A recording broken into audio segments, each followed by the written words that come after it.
Have you ever wondered how well your child knows you? I always knew the answers to the questions my son never answered for 30 years. Every evening meal, every birthday, every graduation ceremony. I sat quietly, observing, taking notes. As a psychology professor, you learn to read people's faces. But the real challenge is ignoring the growing alienation on your own son's face. If this story touched your soul, click subscribe, and let me know in the comments which city or country you listened from.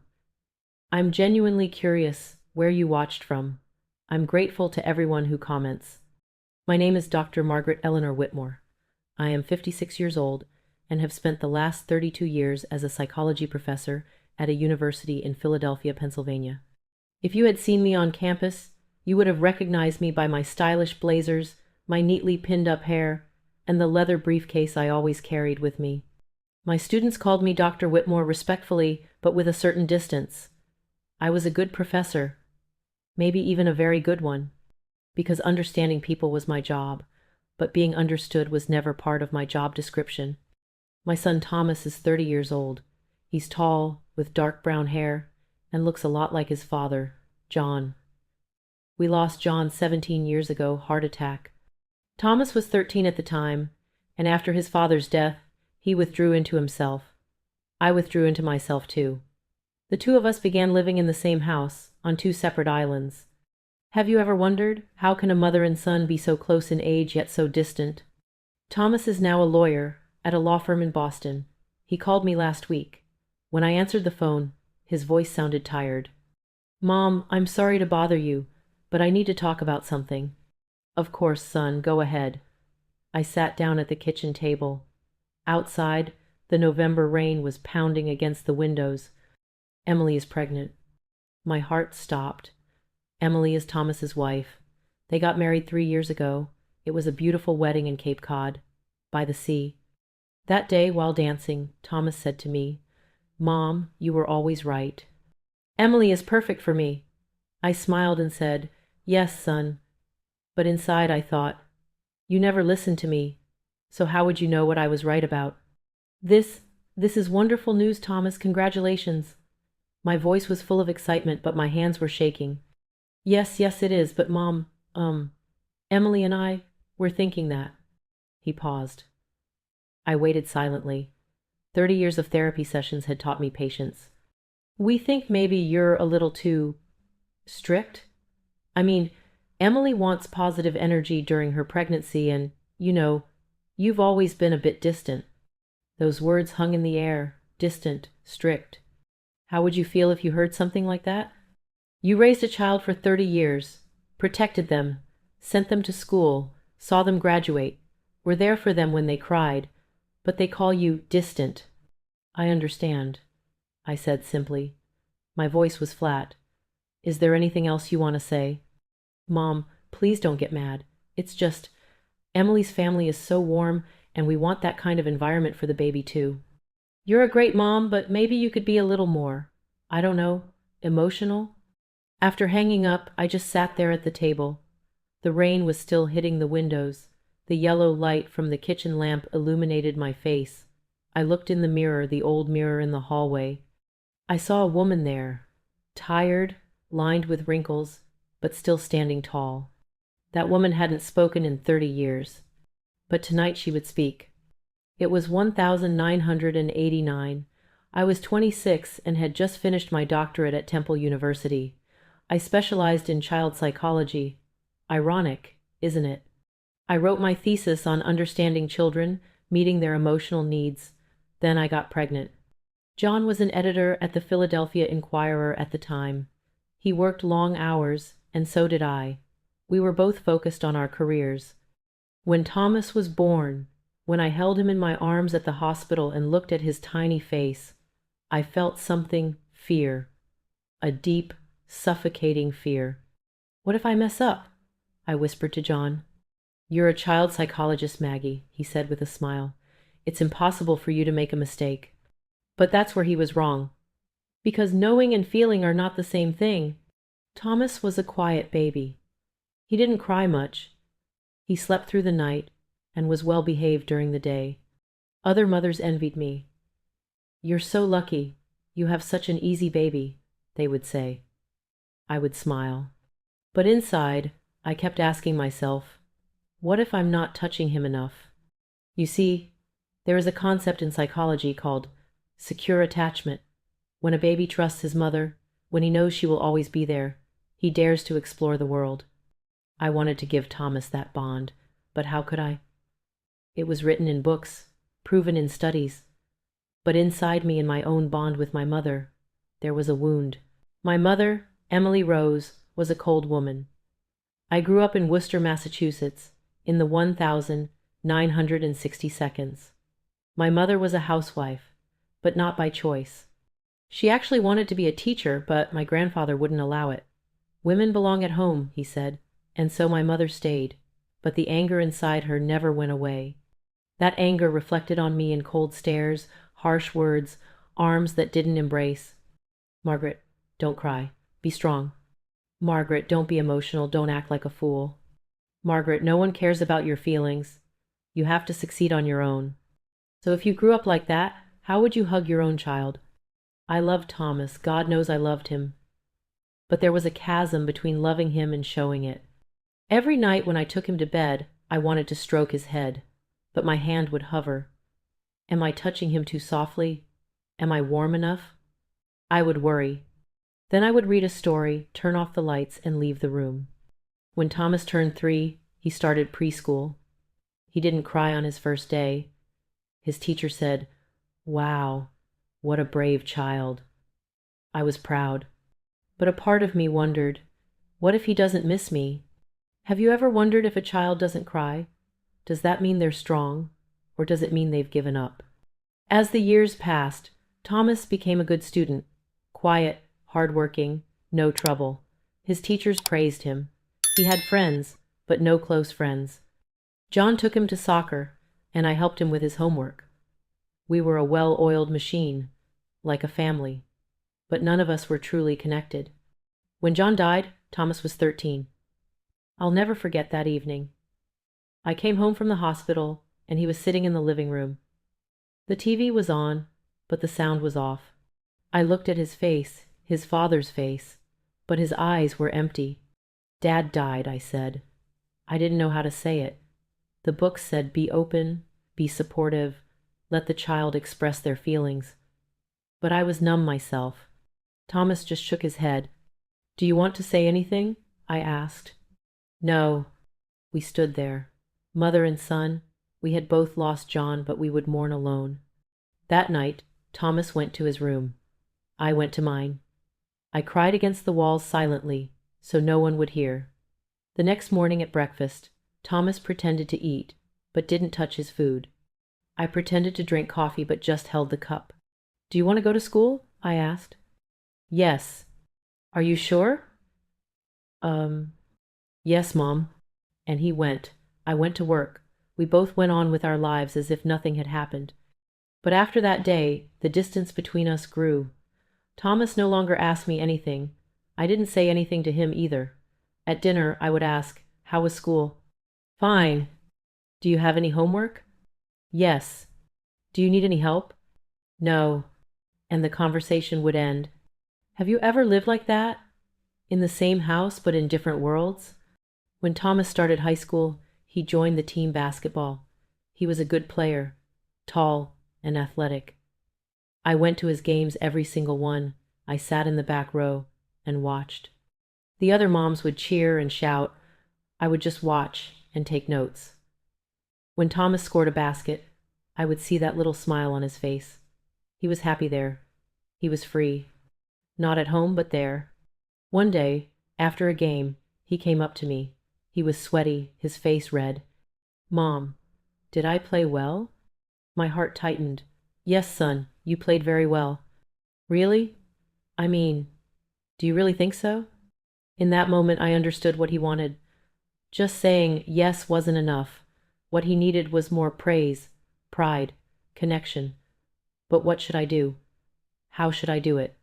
"Thomas," I said, "you're an amazing player. You're the best on the team." His face lit up. "Thank you, Mom." Then he ran off to join his friends. I went to my car. I sat in the car. gripped the steering wheel, and I cried. Because it was so simple. Just a few words. But I hadn't given him that for years.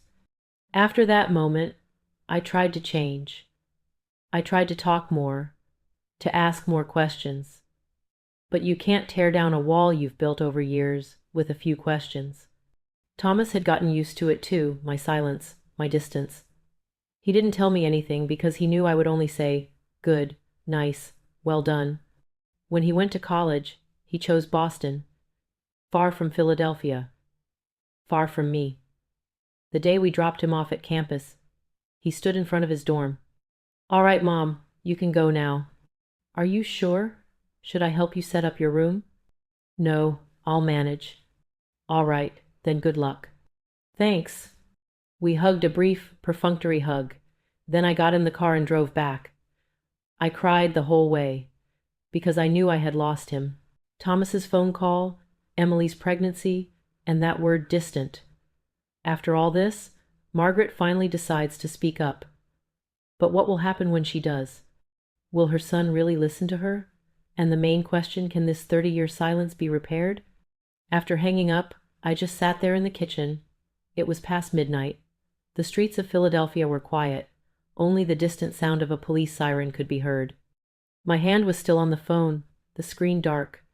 The word distant echoed in my mind, as if Thomas was still saying it. I got up and went upstairs. My room was at the end of the hallway, and Thomas's old room was right next to the stairs. I stood in front of his door. 27 years ago, I had chosen this door light blue with white clouds on it. The paint was now peeling. The door was old, but it was still there. I opened the door. The room was clean, no dust, because I came every week and cleaned it. Thomas didn't know that. His high school textbooks were still on the bookshelf, basketball posters on the wall, old photos on the desk. I sat on the bed and breathed in the smell of his room, laundry detergent and old wood. I looked at the photos on the desk. In one, Thomas was 8 years old, standing in front of his birthday cake. He was smiling, but his eyes weren't smiling. In another, he was 12, fishing with John. His father had his arm around him, and he was looking at the camera, that same empty gaze. Then I saw another photo. I hadn't seen this photo in years. It was the day of my mother, Emily Rose's funeral. I was 35. Thomas was 5. We were standing side by side in the photo, both dressed in black, neither looking at the camera. I was holding Thomas's hand, but his fingers were limp, as if he wasn't holding mine. That day, Thomas had asked me something. We were sitting in the car on the way home after the funeral. He wasn't in the baby seat anymore, but he was still small. His legs didn't reach the floor. "Mom," he said quietly. "Yes, son." "Did Grandma go to heaven?" "Yes, Thomas, she did." "Is she happy there?" I paused. What could I say? My mother had never been happy. Was death a relief for her? Maybe it was. "Yes, son, she's happy now." "Are you happy now, Mom?" That question shocked me. A 5-year-old shouldn't ask that. But Thomas had asked it. And what had I answered? "Of course I'm happy, son. Why would I be unhappy?" I lied. Because I was unhappy in those days. My mother's death hadn't relieved me, on the contrary. It had deepened the emptiness inside me. I couldn't be angry with her anymore. I couldn't blame her. She was gone, and I had never had a real conversation with her. Now Thomas was doing the same thing. He was distancing himself from me, not having a real conversation with me, and I was repeating the same thing. So what would you do? How would you break a 30-year silence? I couldn't sleep that night. I got up at 5 in the morning, made coffee, and went to the living room. It was still dark outside. I watched the street from the window. Mr. Henderson, the neighbor, was walking his dog. Mrs. Liu, from the apartment across the street, was going to work. Life was going on, as it always did. But my life had come to a standstill. I opened my laptop. I checked my emails, messages from the university, student questions, meeting reminders. I skipped them all and went into my archive. I went back to the year 1995. There was a document there. Margaret's Journal, Motherhood Reflections. I had started this journal when Thomas was born. I wrote down my thoughts, my fears, my hopes, my failures, No one had ever read it. Thomas didn't know about it either. I opened the document and began to read. The 15th of March 1995, Thomas took his first step today. John was so excited he filmed it. I clapped and smiled too. But a voice inside me said, "He's leaving you." How silly is that? A 1-year-old baby takes his first step, and I see it as abandonment. My mother was right, I'm an emotional fool. The 3rd of June 1997, Thomas got into a fight at daycare today. The teacher called me and said, "Thomas pushed another child." When I got home, I asked, "Why did you do that?" He didn't answer. He just looked at the floor. I got angry and yelled, "I'm asking you, Thomas, why?" Then he started crying. I wanted to hug him, but I couldn't. I just said, "Go to your room and think about what you did." That night I stood at his door wanting to go in, wanting to apologize. But I didn't. I was afraid. What if I say the wrong thing? In the end, I went to bed without saying anything. Asterisk. The 12th of December, 2008. John died today. Thomas is in his room. I'm here, in the kitchen, writing in my diary. Why? Because I don't know what else to do. I'm a psychology professor. I teach people how to deal with death. But not my own death. Other people's. John's, Thomas's, his emotional death. Because I know that after today he'll shut down too. Just like me. And I don't know how to stop it. Asterisk. I closed my laptop. My eyes were teary. I'd kept these feelings inside for 30 years. I'd never shown them to Thomas, because my mother had taught me emotions are weakness. But now I understood emotions weren't weakness. Hiding them was weakness. I picked up the phone and called Thomas. It was 6 in the morning, but I called. The phone rang 3 times. Then he answered. "Mom? Is something wrong?" His voice was sleepy, worried. "No, Thomas, everything's fine. I just need to talk to you." "Now? It's 6 in the morning." "Yes, now, because if I wait, I'll keep waiting. I've been waiting for 30 years. Enough is enough." Silence. Then, "Okay, Mom, I'm listening." And I started talking. "Thomas," I said, "last night you called me distant. You're right, I am distant. But have you ever thought about why that is?" "Mom, I wasn't blaming you, I was just—" "No, you were. And you have every right to. But listen to me. Please, just this once. Listen." I took a deep breath. I looked out the window. Dawn was breaking. The sky was pink and orange. I was born in 1963 in Worcester, Massachusetts. My mother, Emily Rose, wanted to be a teacher, but Grandpa wouldn't let her. She got married, had children me, and she was unhappy. She was unhappy every day. She would sit at home, watch me, but she never loved me. She never hugged me, never said I love you. When I cried, she would say, "Shut up, Margaret. No one cares about your tears." I could hear Thomas breathing on the phone. "When I was 10, I continued, I had a part in a play at school. I was the princess. I was so excited. I came home and told my mom. 'Mom, I'm the princess. Will you come see it?' I said." She looked at me, her face expressionless. "Margaret, that's nonsense. There are no princesses in real life. Go do your homework." And she didn't come. On the night of the play, everyone else's family was in the audience. I went on stage. I looked for her. She wasn't there. Then, after the play, my teacher asked, "Was your mother sick?" "Yes," I said, "very sick." But I was lying. She was at home, watching TV. My voice was shaking, but I kept going. After that day, I made a decision. "I don't need anyone," I said. "I'll be strong. I won't be emotional. I won't be like my mother, but I won't act like her either." And I did. I finished high school, went to college, got my doctorate.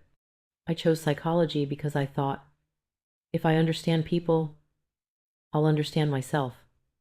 But I was wrong. "Mom." Thomas's voice softened. "Wait, Thomas, let me finish. Then I got pregnant. And I was scared. I was so scared. I thought, what if I turn out like my mother? What if I can't love you? What if I hurt you? John said. You're a child psychologist. You can do it. But he didn't know. Knowing and doing are not the same thing. When you were born, I held you in my arms. You were so small, so fragile. I thought, this baby trusts me, but am I trustworthy? And right there in that hospital room, I made a decision. I will protect him. I will not hurt him. But to do that, I must keep my distance. Because the closer I get, the greater the risk of hurting him. There was silence on the phone, just Thomas's breathing.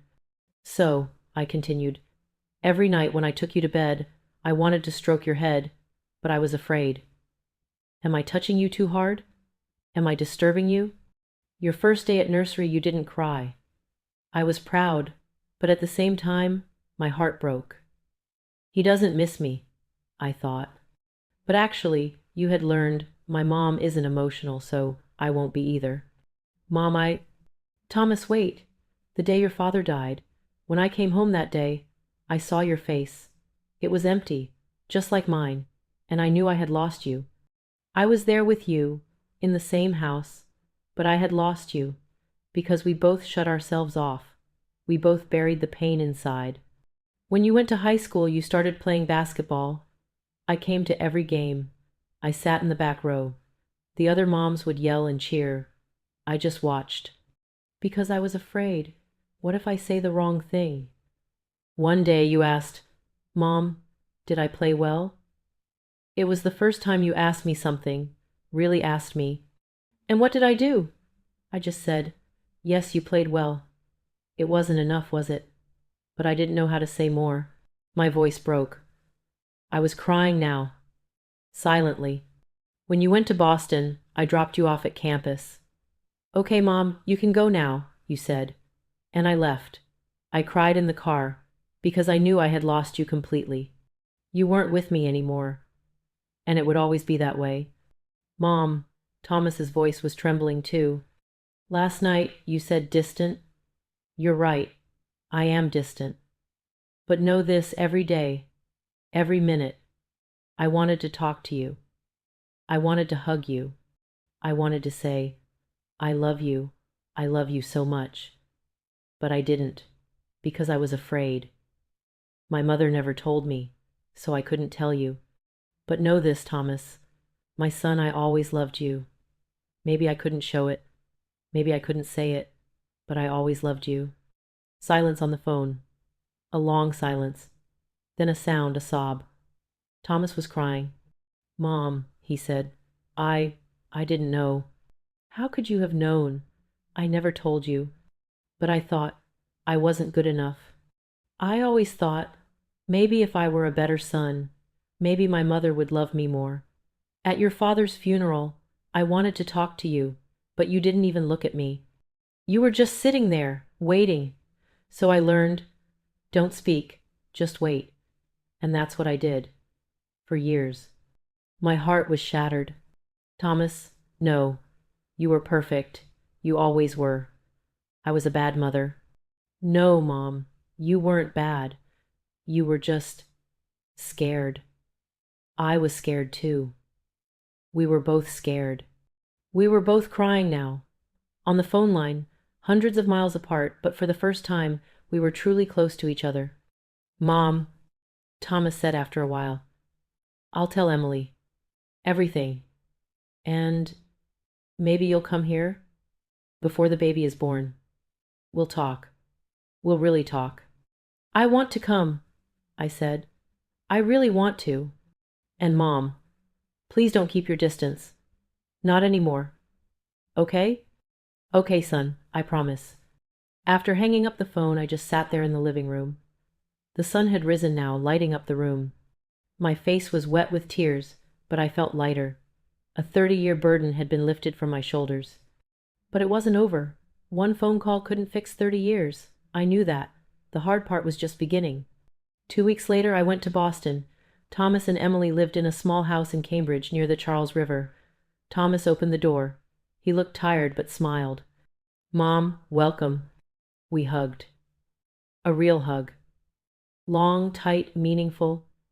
How long had it been since we'd hugged like that? Emily was inside, in the kitchen. She was pregnant, her belly swollen. She was a young, beautiful woman, blonde hair, blue eyes. She smiled at me when she looked up, but there was a hint of hesitation in her eyes. "Dr. Whitmore, welcome." "Emily," I said. "Please call me Margaret. And I owe you an apology." "An apology? Why?" "Because I wasn't a good mother-in-law. I was distant. But I'm not anymore. Or at least I'm trying not to be." Emily's eyes welled up. "Margaret, Thomas told me everything. I understand you. Really." We moved to the living room. The three of us sat on the couch. Thomas held my hand. "Mom," he said, "Emily and I talked. After the baby is born, we want you to be with us, just for a few weeks. We'll need help, but also, I want to get to know you, really get to know you." I started crying, but this time I didn't feel ashamed. "Thank you," I said. "Thank you so much." That day, the three of us sat and talked. We really talked. Thomas told me about his childhood, how he felt, what he thought. I told him about my childhood, my mother, my fears. At one point, Thomas said, "Mom, I have a question." "Ask, son." Did she love you, ever?" I paused. I had asked myself that question for years. "I don't know, Thomas." "Maybe she did, but she couldn't show it. Just like me. Maybe she was afraid, too. Her own mother was a cold woman. So, it's a cycle. Each generation inherits it from the one before." "But you broke the cycle, Mom," Emily said. "Today on the phone. You broke it." I smiled. "No, Emily, I haven't broken it yet, but I'm trying to. And maybe when the baby is born, I can show him real love, without fear." Thomas squeezed my hand. "You'll show her, Mom. I know you will." 3 months later, the baby was born. A girl, her name was Lily Rose. Emily's mother was Rose, and my mother was Emily Rose. One name, 2 generations. At the hospital, when I first saw Lily, my heart stopped. She was so small, so delicate, just like Thomas. The nurse handed her to me. "Would you like to hold her, Grandma?" I reached out my hands. I was trembling, but this time it wasn't fear, it was excitement. I held Lily. She was warm, soft. Her eyes were closed. She was sleeping. I looked at her face. She looked like an angel. "Hello, Lily," I whispered. "I'm your grandmother. And I promise you, I will love you. I will love you fiercely, loudly, fearlessly. I will never be distant, because you are everything to me, just like your father. And I'm not afraid anymore." Lily's tiny fingers gripped my hand. In that moment, I felt something, a bond, a secure bond. The cycle was broken. Thomas came over and touched my shoulder. "Mom, thank you." "For what?" "For changing, for talking, for being here." I looked at him and smiled. "Thank you, Thomas, for giving me another chance." Now, a year later, I still go back and forth to Boston. Every month I stay for a few days. I watch over Lily, help Thomas and Emily. But most importantly, I'm there. I'm really there. Lily is 1 year old now. She started walking, saying her first words. She calls me Gigi because she can't say Grandma yet. Every morning when she wakes up, she looks for me. "Gigi, Gigi," she shouts, and I run. I pick her up, kiss her, hug her. I don't hesitate. Last week Thomas said something to me. "Mom," he said, "Lily is so lucky. She'll really get to know you." I didn't get to know you, but she will. "No, Thomas," I said, "you will get to know me too, because I'm not the same anymore, and neither are you. We've both changed." And it's true. Thomas talks to me now, really talks. He shares his feelings, he shares his thoughts. And so do I. It's still hard sometimes. I still want to fall back into old habits, to shut down, to be silent. But every time, I remind myself, "No, Margaret, Talk this time. Yesterday, after putting Lily to bed, Thomas and I sat on the terrace. We were drinking coffee, looking at the stars. Mom, he said, I never told you this, but I always loved you. You were distant, yes, but I always knew deep down that you loved me. How did you know? Because you came to my basketball games. Always. Every time. You sat in the back row. You didn't shout. You didn't cheer. But you were there. And I knew my mom is here watching me. That was enough. It wasn't enough, but it was something. I cried. I cried again, but this time it was from happiness. Thomas, I said, I missed out on so much. Your childhood, your youth. I can't get that back, but I won't miss out on what comes next. Lily's, yours. Emily's all of yours. I'm here now, really. I know, Mom, and that's enough. Now, you the one listening to this story, I have a question for you. Does your child really know you? Or are you wearing a mask too? Out of fear, out of the past, or something else? If your answer is no, it's not too late. 30 years had passed for me, but I still managed to turn back. You can too. Talk. Open up. Let go of the fear.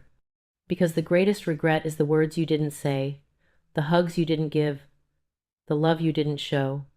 I am Dr. Margaret Eleanor Whitmore, 56 years old, a psychology professor, but more importantly, I am a mother, and I am no longer distant. Take away my fear, because life is too short, love is too precious. And if, as you listen to this story now, you feel something inside, a pain, a regret, a longing, please don't bury it. Speak up. Today, now, immediately. To your child, your mother, your father, someone you love. Say it, because tomorrow may be too late. My 30 years have passed. How many of your years will pass? One final question for you. Before you regret it, what words do you need to say? And what are you waiting for? Think, and then speak. This was Margaret's story, but maybe it's a little bit your story too. Write to me in the comments, where do you live? And how did this story make you feel? Was there something that shook you?